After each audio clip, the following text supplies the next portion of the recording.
La Bible dit, le corps de la femme. Dit la femme, c'est un jardin fermé. Pas n'importe qui doit entrer un parc. Ce n'est pas le parc intérieur, il vient, il passe. Non, le corps de la femme est sacré. Je dis le corps de la femme est sacré. Ce n'est pas permis à n'importe qui de toucher à ce corps. L'acte sexuel, maman, tu dois le savoir à partir d'aujourd'hui, c'est un acte sacré. Tu n'es pas marié, nous t'interdisons. C'est sens interdit. Tu ne peux pas. Ça ne passera pas. Nous ne l'accepterons jamais. Nous ne voulons pas être comme toutes les églises de Paris. Nous voulons réellement être une église. Je lis la parole de Dieu dans le livre de Matthieu, chapitre 12. Chapitre 15. 12 à 14. Je lis au nom de Jésus-Christ. Alors ses disciples s'approchèrent et lui dirent, sais-tu que les pharisiens ont été scandalisés des paroles qu'ils ont entendues? Il répondit, toute plante que n'a pas plantée mon Père Céleste sera déracinée. Laissez-les, ce sont des aveugles qui conduisent des aveugles. Si un aveugle conduit un aveugle, ils tomberont tous deux dans une fosse. Parole du Seigneur. Parole du Seigneur. Nous acclamons la parole de Dieu. Maman, peut-être que nous avons beaucoup, nous allons nous appeler sans appeler beaucoup. Voilà, avant toute chose, nous remercions encore le Seigneur Jésus-Christ qui nous a donné la vie et qui a rendu cette réunion possible afin que nous puissions écouter encore la parole de Dieu. Amen. Et nous remercions infiniment le pasteur Siméon pour tout ce travail qu'il est en train de faire. Amen. Amen. Voilà. Parce que comme je te l'ai dit, je suis venu à l'église comme toi, papa et maman. Je ne connaissais pas des versets, je ne savais pas prier. Et la première fois que j'ai modéré à l'église, c'était 2 minutes. Maman, peur mes alakiao, on a la coupé, la chair. Mais heureusement, le pasteur a compris. Il a récupéré le micro.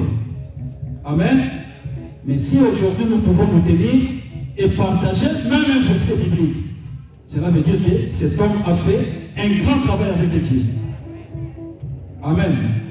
Est-ce que nous pouvons encore acclamer le Seigneur Jésus-Christ? Est-ce que vous êtes dans la joie d'écouter la parole de Dieu? Maman, je pose une question. Est-ce que vous êtes dans la joie d'écouter encore la foi de Dieu? Voilà, notre thème, c'est le choix d'un pasteur. Le choix d'un pasteur détermine déjà ta destinée éternelle. Nous avons dit, ce thème, nous l'avons puisé dans la parole de Dieu, dans les phrases de notre Seigneur Jésus-Christ. Et par la grâce de Dieu, nous avons évolué. Et aujourd'hui, nous allons mettre un point virgule parce que le pasteur doit reprendre la chair. Amen. Est-ce que vous êtes dans la joie que le pasteur puisse encore reprendre la chair? Et est-ce que ça nous casons le cerveau?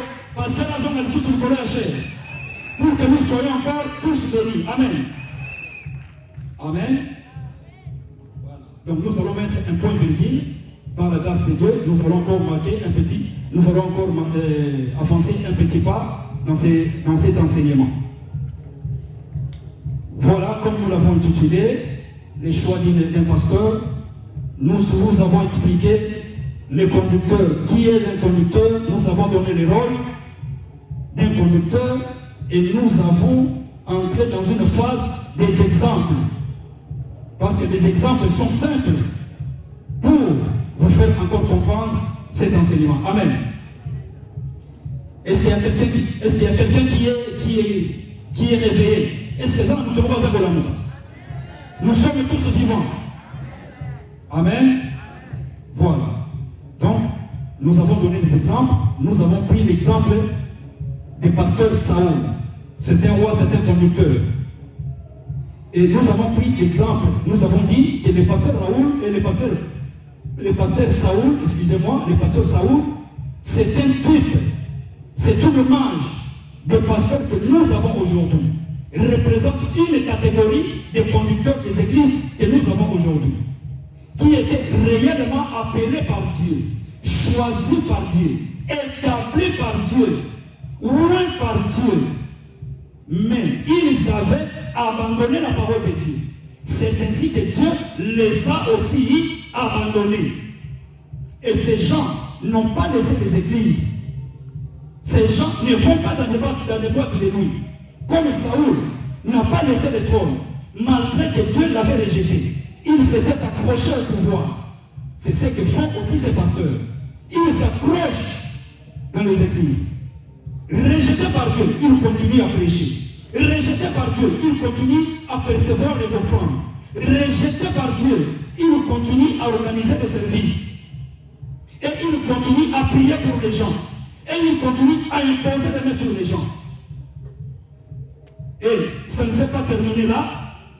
Le pasteur Saoul, comme il avait brisé la communion avec Dieu, alors Dieu n'exauçait plus ses prières.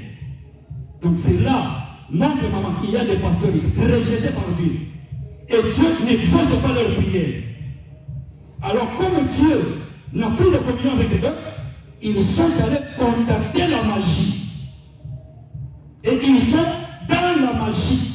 Ils font des spectacles dans les églises. Ces pasteurs sont partout, au Congo, au Cameroun, à Côte d'Ivoire, au Bénin, ou, je ne sais pas moi, maman, même au Canada, aux États-Unis, ces pasteurs sont là. Nous avons étudié le deuxième type de pasteurs. Ce sont des gens qui ne sont pas choisis par Dieu, qui ne sont pas appelés par Dieu. Et la Bible confirme qu'ils ne connaissent ni Dieu, ni les écrits. Le deuxième type de pasteurs, ce sont des pasteurs inconvertis, qui n'ont pas le Saint-Esprit. Ils ne sont pas nés de nouveau. Ils ne connaissent ni Dieu, ni les Écritures. Ça, c'est le deuxième type de pasteurs que nous avons appris. Et nous les avons nommés comment? Les pasteurs, ok, on va passer la réponse. Le pasteur Nicodème, qui n'est pas baptisé du Saint-Esprit, qui ne connaît pas la nouvelle naissance. Et ce sont ces gens qui font plus de dégâts dans les églises. Ce sont des gens qui ont amené l'immoralité dans l'église, des inconvertis, ni appelés par Dieu. Ils ne connaissent ni Dieu, ni les Écritures. Ils ne connaissent ni ce qu'ils disent, ni ce qu'ils affirment. C'est ce que la Bible nous dit. Le deuxième type de pasteurs que nous avons étudié. Et pendant l'étude de ces pasteurs, nous nous sommes posés une série de questions. Mais si ces pasteurs ne connaissent pas la nouvelle naissance, si ces pasteurs ne sont pas nés de nouveau, alors, que prêchent-ils dans les églises? Maman, nous avons répondu à cette question, nous n'allons plus reculer. Il faut que nous puissions avancer. Amen. Et nous nous sommes posés encore une question. Quelles sont les œuvres de ces pasteurs-là? Nous avons répondu à cela. Et nous voyons, nous avons vu qu'ils ont amené, qu'ils ont instauré au sein de l'Église l'immoralité. Alors, la troisième question que nous avons commencé à aborder, c'était le dimanche passé. Nous nous sommes posé une question. Qui sont ces gens-là qui sont maintenant attrapés par ces genres de prophètes, par ces genres de conducteurs, par ces genres de pasteurs? Les pasteurs les connaissent. Parce qu'il y a une catégorie que ces pasteurs arrivent à attraper, arrivent à captiver, arrivent à prendre sous leur contrôle. Ce sont des pasteurs. Ils se disent pasteurs. Ils font des choses incroyables. Malgré ce qu'ils font. Mais ils arrivent quand même à attraper quelques-uns. Ils arrivent quand même à captiver des gens. Alors c'est bien la question que nous nous sommes posée. Quel genre de personnes que ces pasteurs, ces conducteurs arrivent-ils à captiver? Nous allons lire la Bible, nous allons recommencer encore là. C'était le livre de Timothée, 2 Timothée chapitre 3, verset 1 à 7. Mais moi ici, je ne vais lire que les versets 6 et 7. De Timothée.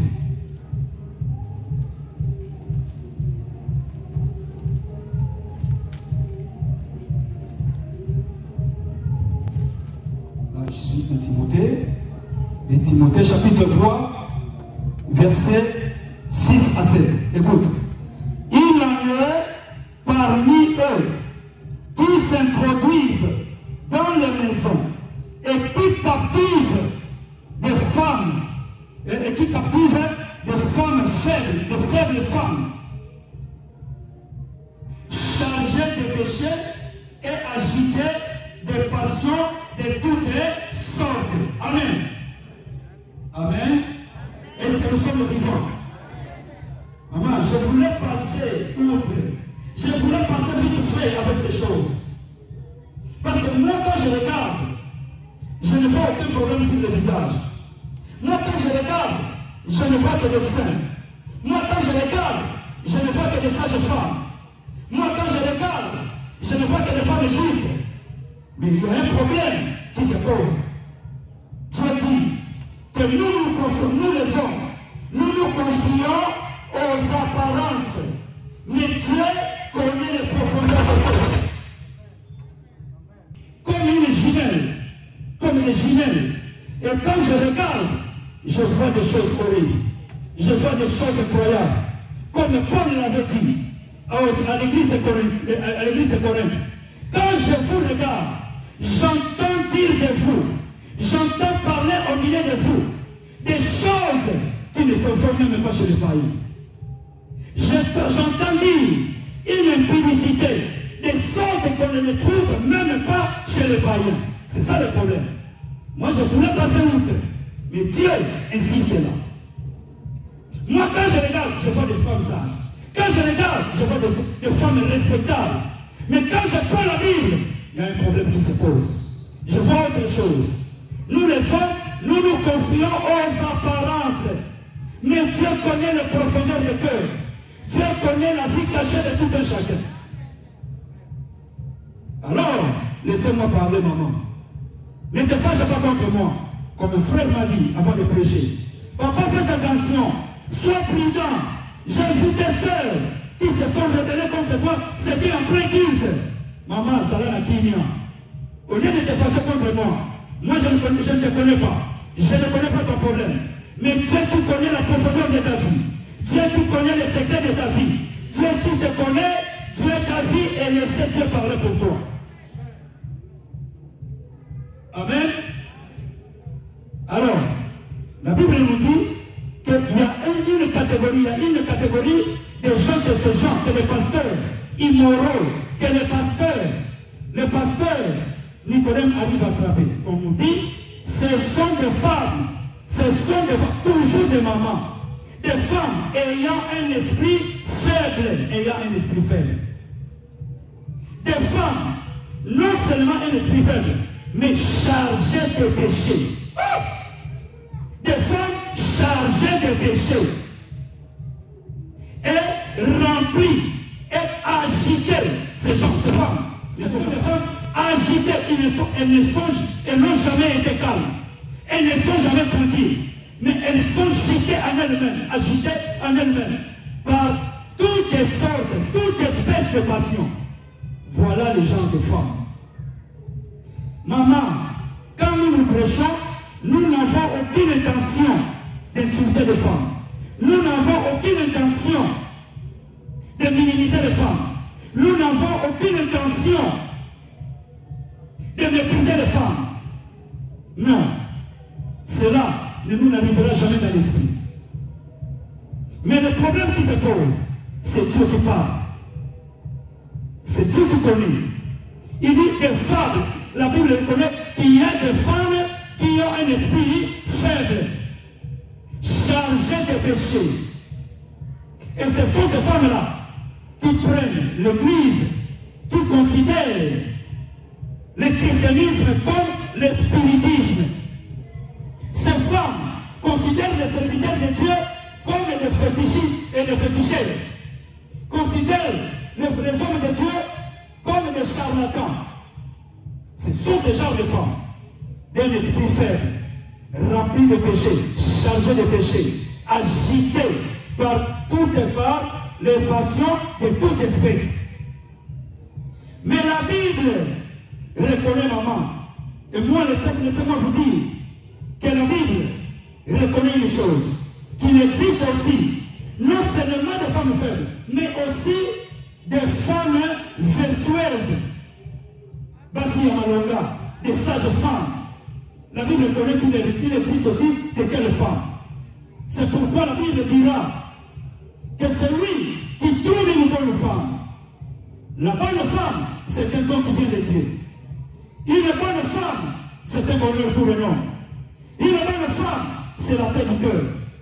Une bonne femme, c'est une couronne sur la tête de son mari.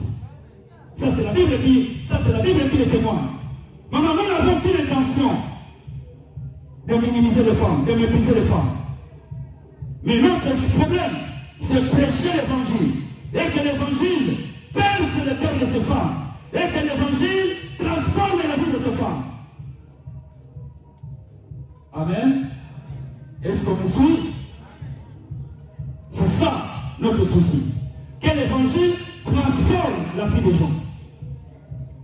Une bonne femme mérite l'honneur, mérite le respect. Maman, vous méritez tout le respect. Vous méritez la louange. La Bible le dit. Cette femme qui craint l'Éternel sera louée.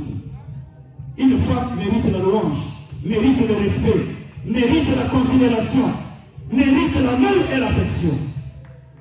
Est-ce que nous pouvons acclamer le Seigneur? Voilà toutes ces choses que la femme mérite. Mais nous parlons d'une femme d'un esprit faible. Ce sont ces femmes-là. Parce qu'il y a toujours des mamans dans ces affaires des églises. Allez partout. Vous entendez peut-être dans une église où il y a 400 membres. Vous trouverez par exemple 50 papas, 40 papas, 20 frères. C'est comme ça. Mais toutes les églises sont pleines de mamans, sont pleines de femmes. Mais quel genre de femmes qui sont dans ces églises? Des femmes, la Bible parle des femmes d'un faible esprit, qui courent toujours derrière les prophètes, qui courent toujours derrière les conducteurs, qui changent les églises comme on peut changer les habits. Aujourd'hui, il est à l'oral. Demain, après-demain, c'est dans l'église le pied de Jésus. Après-demain, dans l'église, la barbe de Jéhovah. Changeons les églises. Des femmes, au lieu de comprendre une chose, que nous sommes, que ma vie est chargée de péché, au lieu de commencer par la repentance, elle pense, quand si on a toutes les églises de Paris, en changeant le pasteur, en courant derrière les prophètes, qu'elle aura la délivrance, qu'elle aura la solution. Amen. Les pasteurs, nous parlons des femmes qui sont les gens, des personnes qui sont capturées par des pasteurs Nicodème.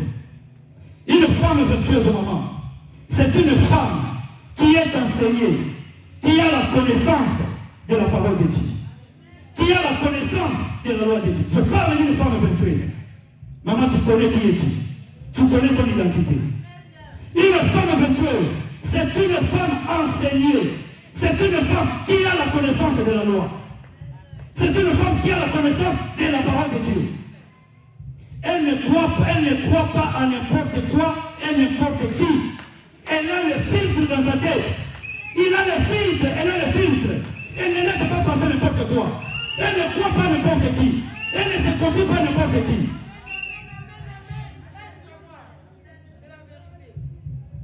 Il va chercher comment, toi qui cherchais la délivrance, mais aujourd'hui, tu es devenu la copine de ces prophètes-là. Pas de filtre dans la tête. Tu ne penses pas. Pas de connaissance. Une femme d'esprit faible. Je parle de femme d'esprit faible. Une femme vertueuse, c'est une femme qui a le Saint-Esprit. Il a la connaissance de la parole. Non seulement les paroles en l'air, mais il a le Saint-Esprit. C'est le Saint-Esprit qui domine sa chair. C'est le Saint-Esprit qui conduit sa vie. Par contre, contrairement à cette femme qui a l'esprit faible, il n'a pas le Saint-Esprit. Il n'est pas baptisé du Saint-Esprit. Elle n'est pas née de nouveau. Son esprit est plus faible que la chair. Son esprit est esclave de sa chair. Incapable de vivre la vie de sanctification. Incapable d'obéir à la parole de Dieu. Captive de sa chair.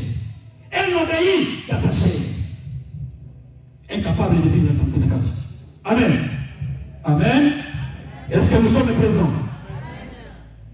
Une femme sage, c'est une femme de caractère. C'est une femme posée. C'est une femme posée. Une femme de caractère. Tu n'as même pas honte. Ton mari est là. L'ami de ton mari est là. Toi, tu dis à l'ami de ton mari, ah, toi aussi, il y a quoi qui s'en va. Eh, à ta dire, alors, il dit, alors, pas me faire ça regarder. Même dire, alors, tu ne peux pas me donner. Femme sans caractère. Femme sans caractère. Femme de faible esprit.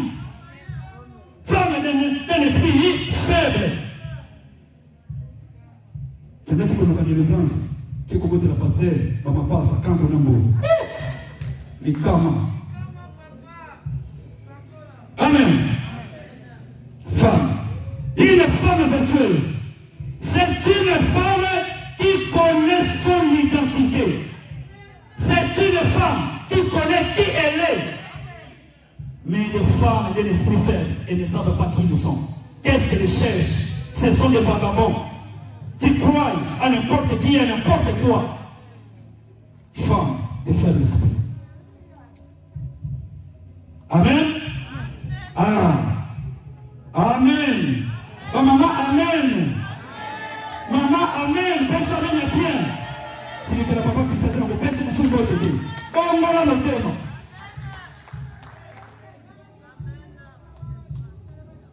Alléluia. Elle connaît son identité. Elle connaît son identité. Nous avons lu, je vous ai donné le passage, c'était Cantique des Cantiques, chapitre 4, verset 12. Les autres sont en train d'écrire, mais elle n'écrit pas. Elle n'écrit pas. La Bible dit, je vous ai donné une parabole. Un homme est sorti pour s'aimer. Lorsqu'il a sémé une sémence, une partie de sémence est tombée dans la rue. Une autre est tombée dans les épines. L'autre est tombée sur les pierres. Mais il y avait une autre partie qui était tombée dans une bonne terre. Et c'était la seule partie qui était tombée dans une bonne terre qui avait poussé. Et David témoigne en disant, et l'homme qui ne marche pas selon les conseils des méchants, mais qui trouve son plaisir dans la loi de l'Éternel. Et qui en médite jour et nuit. Elle est comme un arbre planté près des cours d'eau. Et qui donne son fruit en sa saison. 10 ans dans la vie chrétienne, tu n'écris pas, tu ne médites pas. L'homme, au bout de ma passe à la prophète, quand on a mort, tout ça, au commentaire, tu n'écris pas. Comment tu vas évoluer dans la vie chrétienne? Tu n'écris pas pour ta vie chrétienne. Du matin au soir, tu ne pries que pour le mariage. Nous le verrons. Alors, une femme connaît son identité. La Bible dit, le corps de la femme. Dit la femme, c'est un jardin fermé. Un jardin fermé, maman. Une femme, c'est une source fermée. Ce n'est pas n'importe qui doit entrer dans ce jardin. Ce n'est pas un parc, ce n'est pas le parc intercommunal de Créteil. Maria Moutikouno Bamako, Ayarir, il passe, parc intercommunal de Créteil. Il vient de la Chine, il vient, il passe. Non, le corps de la femme est sacré. Je dis le corps de la femme est sacré. Ce n'est pas permis à n'importe qui de toucher à ce corps. Le corps de la femme est sacré, j'ai dit. L'acte sexuel est sacré. Dieu l'a permis seulement pour les gens qui sont mariés. Et il leur dit, c'est un moyen qu'il leur a donné pour se multiplier, pour la procréation.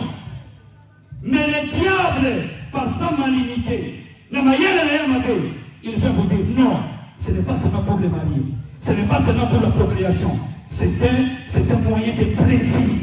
C'est un moyen de plaisir. Voilà où le diable a dit les autres. Voilà où le diable est allé.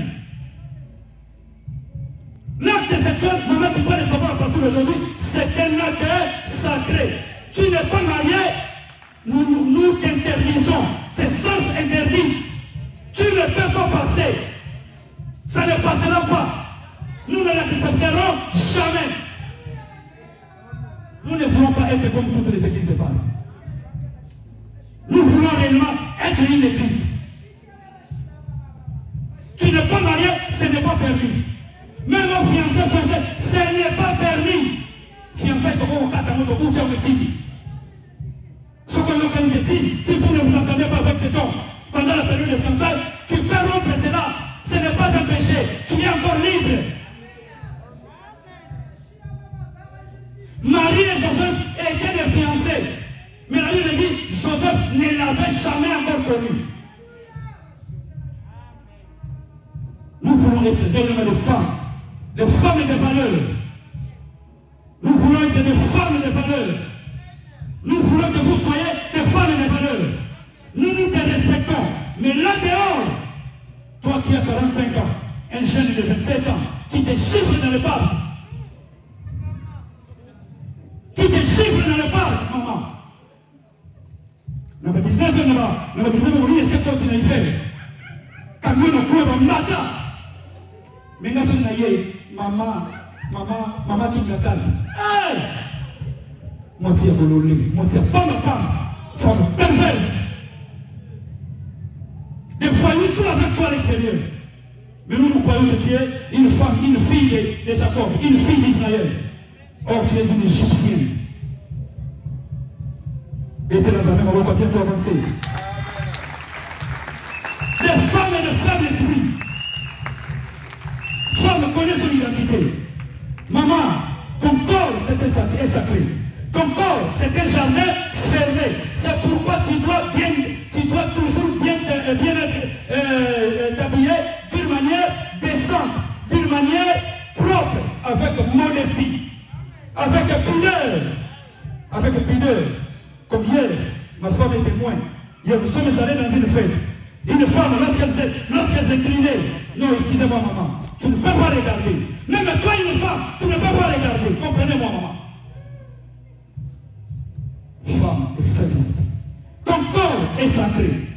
Pas n'importe qui, même pas un fiancé, même pas au nom du fiançailles, qui doit entrer là-bas et toucher à la source. Non, tu es ton corps. Une femme, je dis virtuelle, est enseignée. Et il connaît son identité. Papa, Totani, 1 Corinthiens chapitre 6.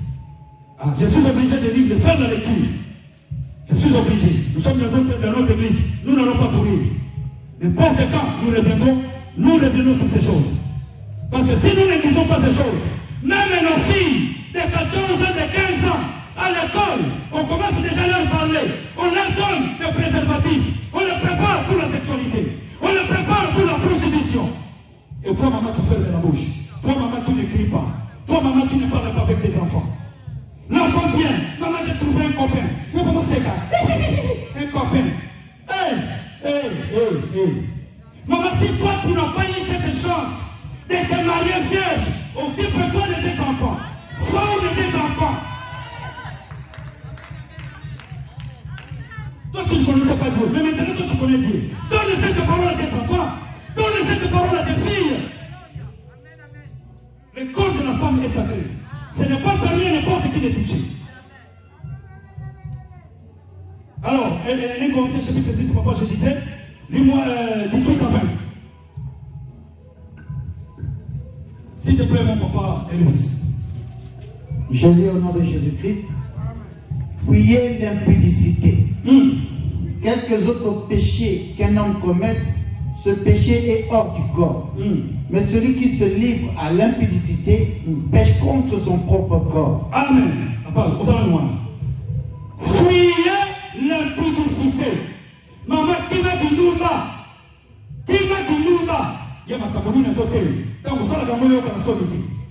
Qu'est-ce qu'il prêche? Quand toi tu le fais, tu n'as pas honte. Je n'aurai pas honte de dire cela. Dieu a dit à David, ce que tu as fait en secret, je le publierai sur le toit. Ça sera publié aujourd'hui, maman. Fuyez l'impudicité que tout autre péché. Parce que tous les autres péchés que vous faites, que vous commettez, est en dehors du corps. Mais quand vous tombez dans l'impudicité, vous péchez contre votre propre corps. Maman, mon acte la vérité à l'Ikaboy. Je veux que tu voies la vérité de ces choses. Papa, avancez, papa.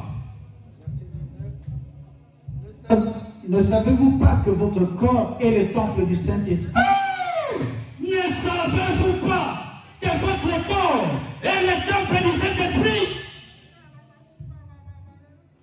donnes cela à ces papis, ce cher voyou-là, parce qu'il a mis les pantalons ici, tu lui donnes ce corps.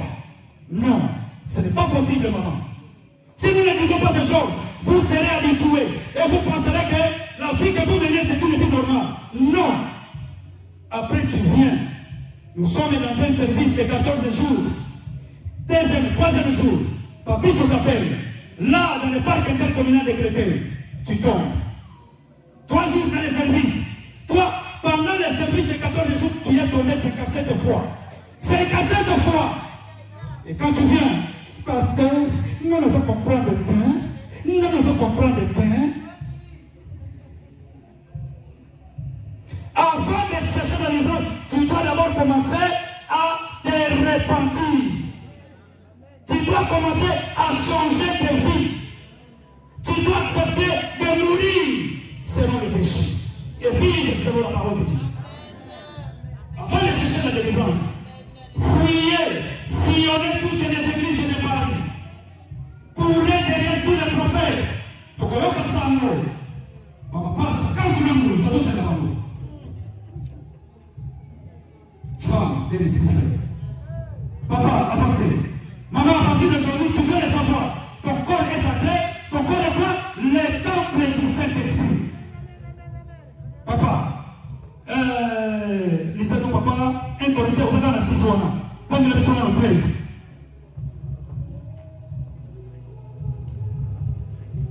13, 1 Corinthiens, chapitre 6, verset 13.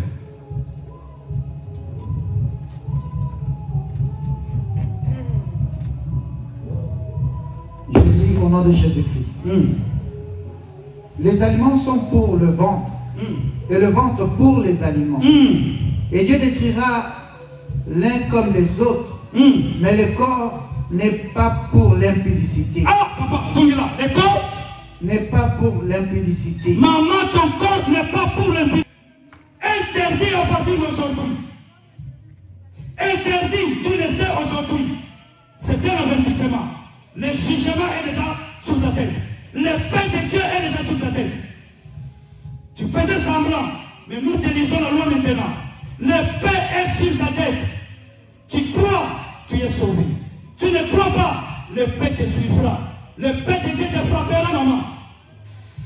Ton corps, ce n'est pas pour l'impudicité. J'aime la Bible. Des femmes chargées de péché. Chargées de péché. Pasteur, je ne comprends pas.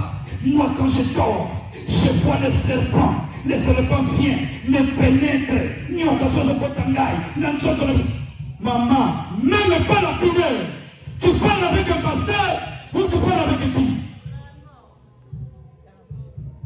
Quelques jours, quand vous allez appeler, maman qui regarde, pourquoi tu ne viens pas?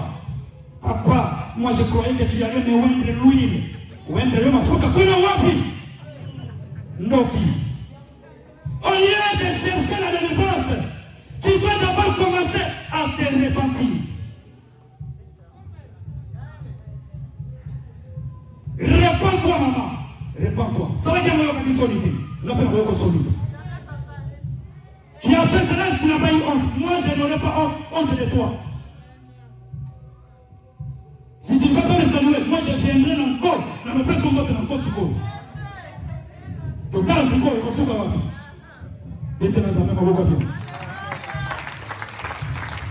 Ton corps n'est pas pour l'impudicité.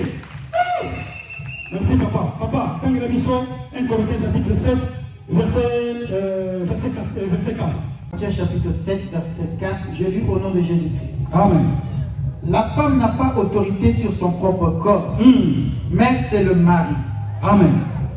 Maman, papa, tu vas. Merci. Merci beaucoup, papa Louis. Ça, c'est mon aîné. C'est mon grand frère dans le Seigneur. Moi, quand j'étais encore sous le banc, lui est déjà en train de m'honorer. J'ai beaucoup d'estime envers lui. J'ai beaucoup de respect envers lui. Quand on est ensemble, nous collons les salaka. Amen. Il y a des aînés dans les choses de Dieu. Amen. Maman, la Bible nous dit, et qu'est-ce que vous avez dit? La femme n'a pas autorité sur son propre corps. Mais si tu continues à lire, maman, le corps de la femme ne lui appartient pas. Mais son corps appartient à son mari. De même pour le mari. Son corps ne lui appartient pas, mais il appartient à son mari. À sa femme plutôt.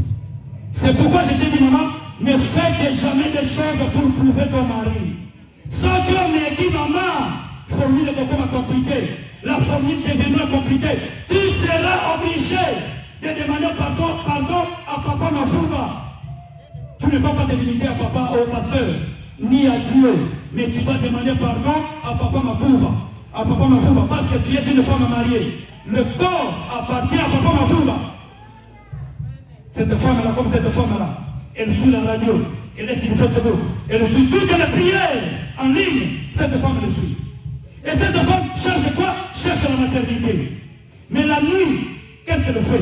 Elle va se laver, elle va porter ses vêtements, met les pantalons jeans, elle met la jupe, elle ajoute encore, combien de nuit coupée? Coupée combien de monina? Hein? Non, qui est le suivi? Hein? Pardon? Short, pantalon en jean, collant, jupe, short, Zuli Kangi, papa embargo. Mais il est en train de prier pour la maternité. C'est comment on peut saisir? Mon bébé, il me dit que maman, Maria, Ngondo Maria. Vous voyez les choses que vous faites. Ça montre que vous ne connaissez pas Dieu.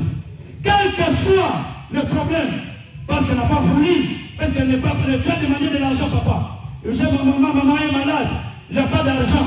Au Kamikanda, papa, sanction économique. Jean, collant, jupe, short, l'ububa. Aïe. Et le pantalon, tu ne peux pas savoir. C'est une fille, ça est pour demain. Il y a un peu de temps, on lui. Les terrains avaient beaucoup avancé. Maman, merci papa. Tu peux t'asseoir. Papa, il reste combien de temps? 10 minutes. Maintenant, nous allons parler aussi de maman Potiphar. Maman Potiphar. Qui connaît Potiphar? Vous ne lisez pas la Bible. Potiphar, c'était un patron à l'époque de l'Égypte, c'était à l'époque de Pharaon. C'était l'homme qui avait acheté Joseph comme esclave. C'était un homme de moyens. C'était un homme qui avait des possibilités. C'était un patron. À cette époque, il pouvait avoir des jeeps, il pouvait avoir des maisons, il pouvait avoir des richesses. Mais elle avait une femme, maman Potiphar. Maman Potiphar, moi aussi à mon côté, la femme des nobles. Mais, c'était une reine, Jézabel, une reine de sexe, jamais satisfaite. Elle a tout à la maison. Elle a le mari. Les gens cherchent le mariage. Mais elle, une reine de sexe, jamais satisfaite. Elle peut sortir avec l'ami de son mari. Ça ne lui pose aucun problème. Posséder prise. Son dit maman, tu as une copine qui envie les jeunes hommes. Elle a 40 ans, 45 ans cette maman. C'est la chienne garçon, pour garder. Il y a quelque chose dans cette femme. Maman Potiphar, qui aime les jeunes garçons. Elle, c'est une femme qui fait des avances. Elle n'attend pas que les hommes viennent vers elle, mais c'est elle qui fait des avances. Qui fait des avances. C'est elle qui va chercher les hommes. Comme cette maman-là, elle sortait de francs prix. Les jeunes Momo, venez. Momo, qu'est-ce que toi tu as fait? Je n'ai pas aimé ce que tu as fait. Mais madame, quoi? Je ne comprends pas. Pourquoi tu as rasé ta barbe? Moi, j'aime beaucoup ta barbe. À cette fois-ci, tu vas la laisser pousser. Et moi-même, je vais t'accompagner jusqu'à chez le barbier. Moi-même, je vais payer l'argent. Il ne faut plus couper cette barbe. Mais dans l'entretemps, cette maman Potiphar, maman mariée, la femme de papa, Georges Kibetamoul. Lorsque papa, Georges Kibetamoul, se lève le matin pour aller au travail, il se lève. La maman ne regarde pas. Il porte une chemise bien chiffonnée. Le col de mais maman, cette maman ne voit pas. La chemise, son mari se lève le matin pour aller au travail. Avec une chemise qui vient, c'est comme si ça vient de la gueule d'un chien. Non dépensé, mais cette femme ne voit pas. Mais elle se préoccupe plus de la barbe des jeunes moments.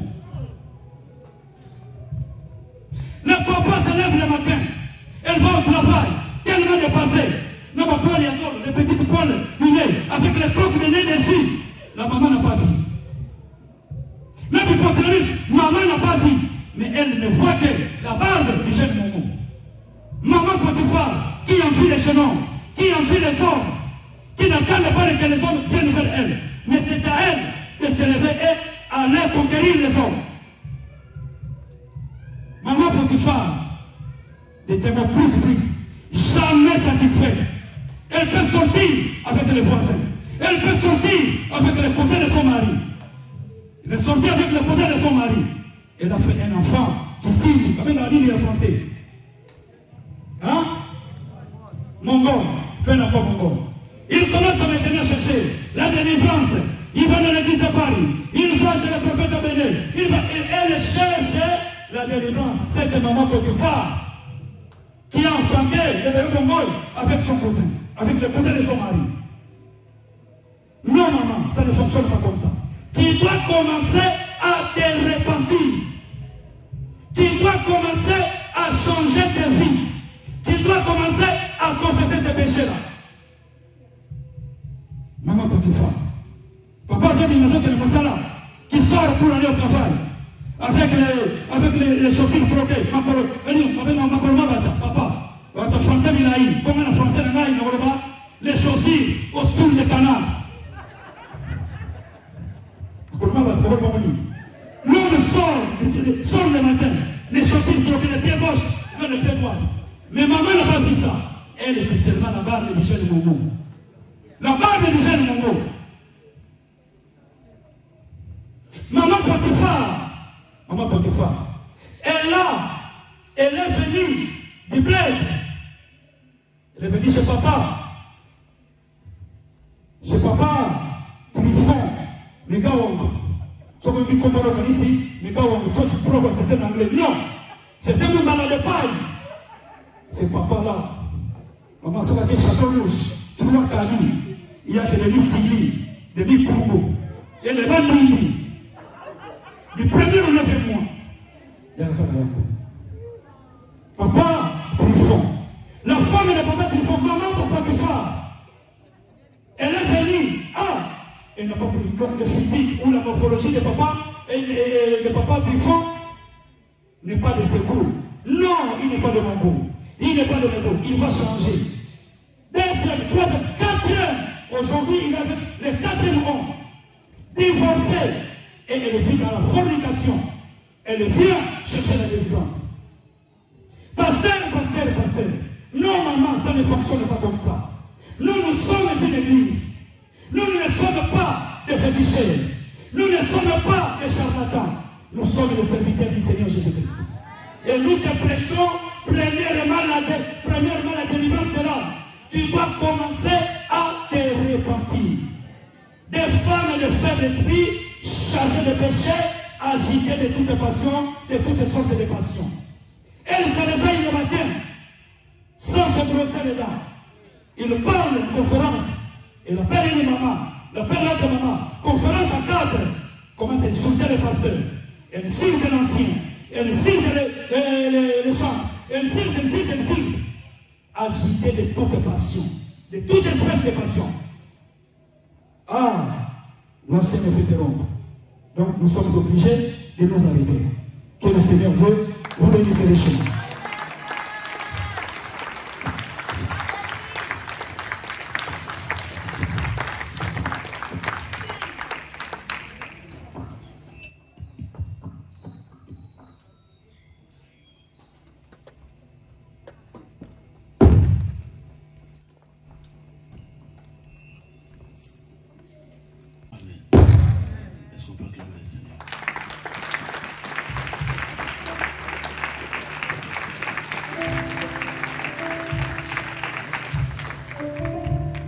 Dieu bénisse l'évangéliste chrétien. C'est pourquoi je me dis tout le temps que c'est un évangéliste tout fait. Il y a des choses que lui est capable de dire. Moi, je suis incapable. En tant qu'un pasteur, je me dis, je essaie de réserver ma langue, mais pour lui, il a des faveurs parce que c'est son ministère. Est-ce qu'on peut le bénir?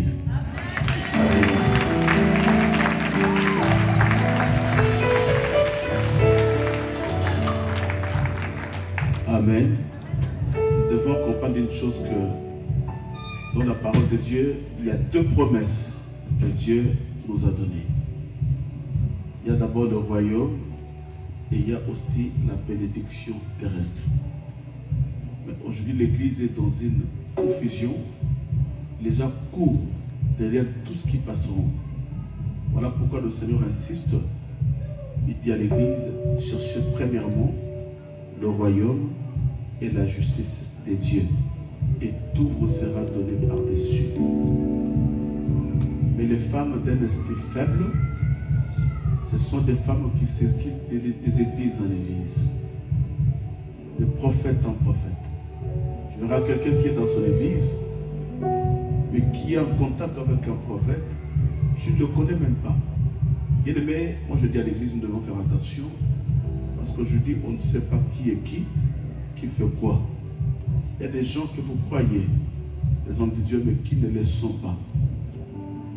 Vous savez, je suis en train de parler avec une maman à l'église. Papa, arrêtez un peu s'il vous plaît.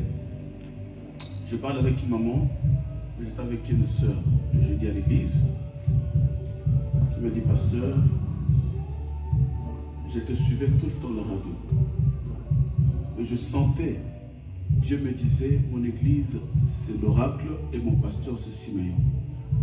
À chaque fois quand je te suivais, tu me ramènes dans une dimension de l'évangile. Et dès que j'ai commencé à te suivre, je ne te connais pas, mais tu m'as transmis la crainte de Dieu. Et moi, amen. Mais j'avais un prophète qui priait pour moi. À chaque fois, il me disait, envoie 200 €, j'envoyais. Dieu m'a dit 500 $, j'envoyais. Parce que j'avais tellement de soucis. Et qu'est-ce qui m'a poussé d'abandonner ce prophète? Un jour, le prophète m'appelle vers 23 h. Il me dit de me déshabiller. Il m'appelle en vidéo à 23 h. Il dit, écoutez soeur, je vais prier pour toi, mais il faut que tu te déshabilles. Je lui ai dit pourquoi? Il dit, mais pourquoi tu ne comprends pas? Je suis un prophète des mensonges. Vous savez, voilà pourquoi je dis, il y a beaucoup des enfants de Dieu qui sont à la maison, c'est à cause des faux serviteurs. C'est pourquoi nous devons faire attention.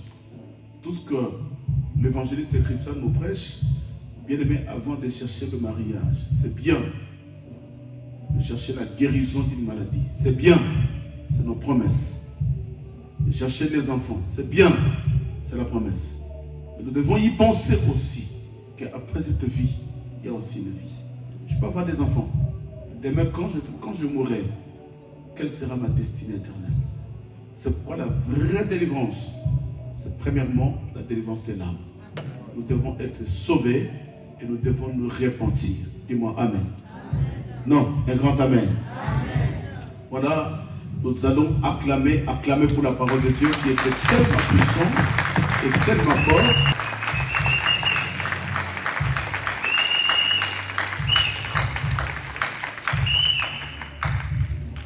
Nous passons rapidement aux annonces. Le pasteur Achille nous a proposé, si c'est possible, de commencer les cultes à 17 h 30 pour finir à 19 h 30. 2 heures du temps. Mais après avoir médité, quand j'ai médité, je me suis dit, ça va être difficile. Difficile parce que dès qu'on termine à 19 h 30, il est temps de prendre le tramway, d'aller chercher le train. Il y a des gens qui viennent de loin, aller chercher des bus, prendre le métro, les gens qui habitent à Paris. 1 h 30, des fois, tu attends le tramway pendant 10 minutes. Déjà de 10 minutes consommées. Tu vas à la gare, tu attends le train pendant 10 minutes, il y a encore un 10 minutes qui est consommé. Et 1 h 30, je crois que ça va être difficile pour arriver à la maison parce qu'il y a le couvre-feu qui vient de commencer déjà. Alors, moi j'ai pensé, mais je voulais demander à l'église, je pensais, on a un service de 14 jours qui commence le 26. Alors, cette semaine que nous allons commencer, j'ai proposé, je voulais proposer à l'église. Le mardi et le jeudi, nous allons suivre notre culte à la radio et sur Facebook. À 19 h, on se connecte à la radio, on se connecte sur Facebook, ceux qui ont le Facebook, de 19 h à 20 h. Il y a du temps, des petits temps d'exhortation et de la prière, comme la semaine. Amen. Amen. Le mardi et le jeudi. Mais le dimanche, nous sommes ici. Parce que pour le dimanche, il n'y a pas de souci. Le couvre-feu commence à 21 h. Nous devons aussi épargner. Il y a une maman qui m'a appelé, mais pasteur, on peut faire le culte, les autres vont suivre ça sur la radio. Parce que même si on fait le culte, les gens qui habitent à Stan, juste à côté, ils ne sont pas nombreux. Mais tout le monde vient de loin. C'est ce que je vois. À l'église, les gens viennent de loin. Nous avons d'ailleurs cette grâce-là de recevoir les gens qui viennent de loin. Alors, même moi-même aussi, c'est impossible. Dès que j'ai terminé le culte pour arriver chez moi à 21 h, c'est impossible. Alors, qui sont d'accord de suivre le culte le mardi et le jeudi à la radio?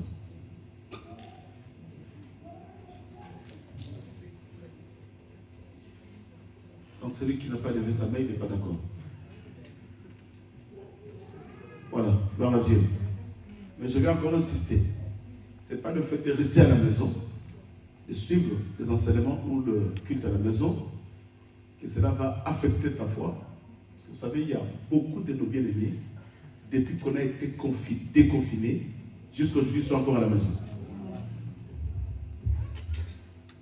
Je les appelle, je me dis, pasteur, on suit à la radio, et avec cette maladie, on essaie un peu de voir. Or, à la fin, j'ai compris que la majorité des gens se sont égarés. Que Dieu vous bénisse. Donc, chaque 19 h, on va se connecter à la radio. La semaine prochaine, c'est le mardi et le jeudi seulement. Suis-moi bien. Mais pendant 14 jours de notre jeûne de prière, nous serons tous les jours. Lundi, mardi, mercredi, jeudi, vendredi, samedi, à 19 h à la radio. Parce que c'est un moment de service. Amen. Et nous allons voir la suite, comment le Seigneur va